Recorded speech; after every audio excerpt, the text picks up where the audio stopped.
and I feel weary. I'm not alone, 'cause you are with me.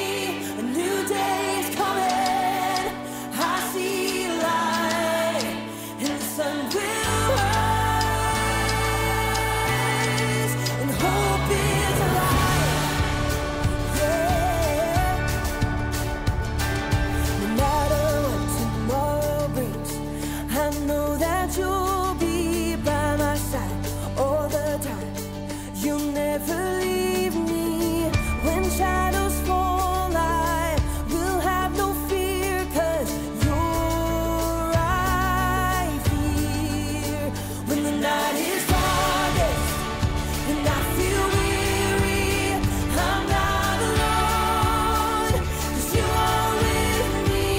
A new day is coming. I see a light, and the sun will rise, and hope is alive.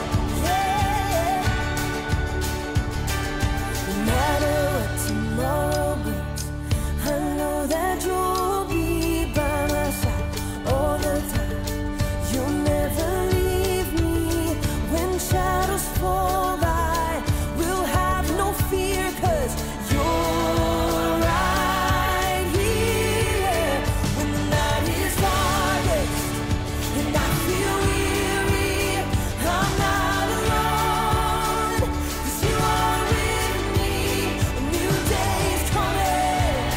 I see light, and the sun will rise, and hope is alive.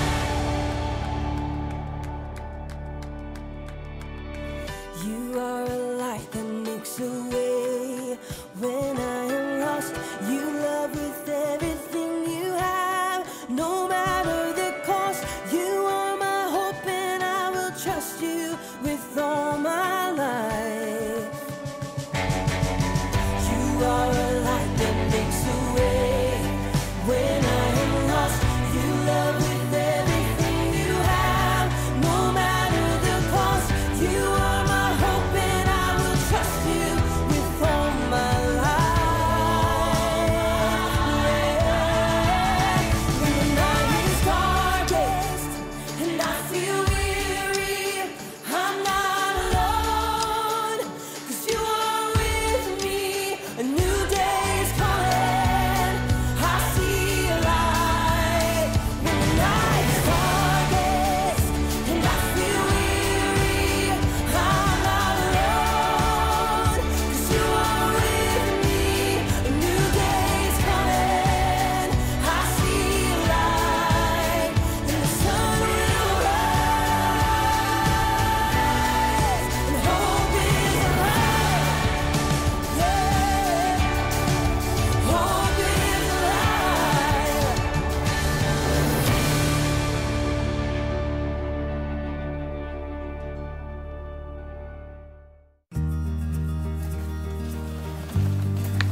Here you go. Thanks. Welcome to Story Lab. This week, we're talking about humility while we take a look at the most terrible and most amazing event in history.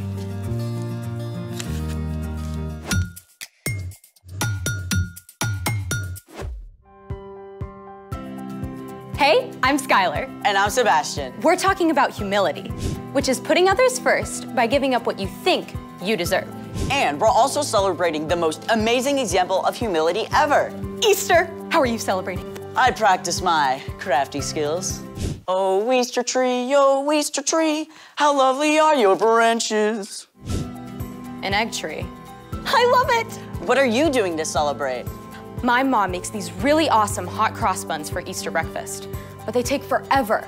So I found a super quick recipe for resurrection rolls. Why are they called resurrection rolls? I think we gotta bake some to find out why. Well then, let's bake it. Step 1, open a tube of crescent roll dough. Oh, can I do it? Be my guest. I love this part. Okay, just wait for this. What now? Step 2, take a marshmallow,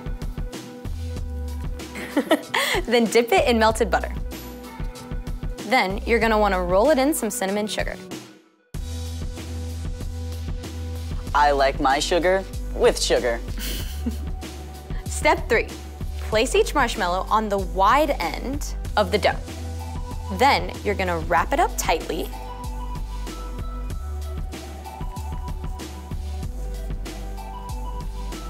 Then tuck in the ends.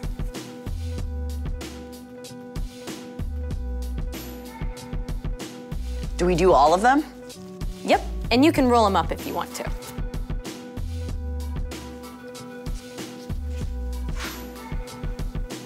That's it? Well, they have to bake for about 11 minutes. Well, that's just enough time for... The story before the story. Today, we're in John, the 4th book in the New Testament. But before John, in the very beginning, out of a deep, deep love, God made an amazing world. But when people turned away from God, the world was broken. God made a plan to draw people back into relationship. So, at the right time, God sent his very own son, Jesus. When Jesus grew up, he traveled from town to town, teaching and healing. People were ready to make him king. But when Jesus came to Jerusalem for the Passover festival, the religious leaders made plans to get rid of him. At a special Passover meal with his friends, Jesus shared one way people would know his followers, by their love. Which is where our story starts. Take it away. Hey everyone, I'm Chloe. The story we're telling today is epic. It includes the very worst and the very best moments ever. So strap in for the ride. After the Passover meal, Jesus led his friends across a valley to a garden called Gethsemane. While Jesus was praying, a group of religious leaders and soldiers entered the garden. They were led by one of Jesus' closest friends, Judas. Jesus knew why they had come, and he didn't try to run, even though he could have called angels to defend him. Who do you want? Jesus of Nazareth. I am he. Jesus actually allowed the soldiers to arrest him. Terrified, his friends ran away or followed at a distance. Even Peter, who had promised he would rather die than desert Jesus. Jesus was brought to stand before the father-in-law of the high priest, and then Caiaphas, the high priest himself. Witnesses told lies about him. Aren't you going to answer? Tell us if you are the Messiah, the Son of God. You have said so. From now on, you will see the Son of Man sitting at the right hand of the Mighty One. Jesus had just claimed to be God's son. It was what the religious leaders were waiting for. But they couldn't sentence him to die, so they sent him to the Roman governor Pilate. Pilate questioned Jesus and couldn't find that he had done anything wrong, so he brought him out to the crowd. I find no basis for any charge against him. Do you want me to set him free? The mob wouldn't listen to reason, so Pilate had Jesus whipped to try to satisfy them. Soldiers wrapped a purple robe around Jesus and placed a crown of thorns on his head to mock him. Then, Pilate brought Jesus out again. Here he is. I don't find he's done anything wrong. Crucify him! Crucify him! Crucify him! Pilate didn't believe Jesus was guilty, but he also wanted to keep the Jewish leaders happy. So, he sent Jesus to be killed by crucifixion. Jesus even had to carry his own heavy wooden cross through the dusty streets of Jerusalem. Outside the city walls, on the barren hill of Golgotha, Jesus was nailed to the cross. The soldiers placed him between two common thieves. Though most of Jesus' followers were hiding, his mother Mary and several others huddled below to see what would happen.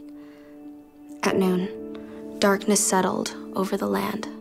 At last, Jesus cried out, It is finished. Then he bowed his head and died. The earth shook. Rocks split wide open. It was the deepest, darkest moment the world has ever known. God's very own son had chosen to give up his life. A follower of Jesus named Joseph from Arimathea took Jesus' body and laid it in his own tomb cut out of rock. A heavy stone was rolled across the entrance. Through the darkness of Friday and Saturday, Jesus' friends hid out, afraid the religious leaders might come for them too. But early Sunday morning, Mary Magdalene went to the tomb with special spices to place on Jesus' body. When she arrived in the garden, she discovered the stone had been removed, and the tomb was empty. After the terrible events of the last few days, Mary had no idea what to think. She ran to the place where Jesus' disciples were staying. They have taken the Lord out of the tomb, and we don't know where they have put him. Peter and John raced ahead to see what had happened. The tomb was empty, just as Mary had told them. The linen cloths that had been wrapped around Jesus' body lay limp on the stone. Confused, the men left, but Mary had reached the tomb again. In the growing light, she leaned down to look inside, tears clouding her vision. This time, the tomb was not empty. 2 brilliant angels sat there.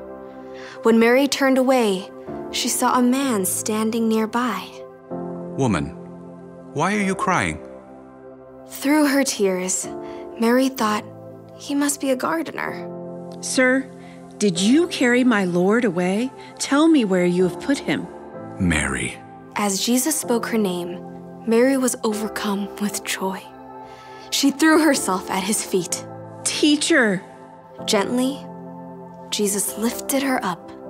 Do not hold on to me. Instead, go to those who believe in me. Tell them I am ascending to my Father and your Father, to my God and your God. All the darkness of the last few days was swept away. Mary rushed to find Jesus' friends. I have seen the Lord. Jesus' return to life doesn't just mean that he was alive again. It means we don't have to be afraid of death anymore. It means that everything wrong will one day be made right again. It means that anyone who believes in and follows Jesus can have life forever with God. The end. Now that is a story. With an incredible ending. So, what's our part in the story? It's so important to really look at what Jesus did. He's God's son, and yet he chose to become a human and walk here on earth with us. He experienced everything we do, joy and sorrow and pain and temptation, yet he never did anything wrong. And then he chose to give up his life. For us. When we believe in Jesus and that God raised him back to life, when we follow him, God takes Jesus' perfect life in place of all the wrong things we've done. God promises that death won't be the end for us. Because of Jesus, we can live forever with him. I feel like celebrating now. Me too. Me 3, for sure. See you next time. So here's the thing. Celebrate, because Jesus is alive. Bon appetit.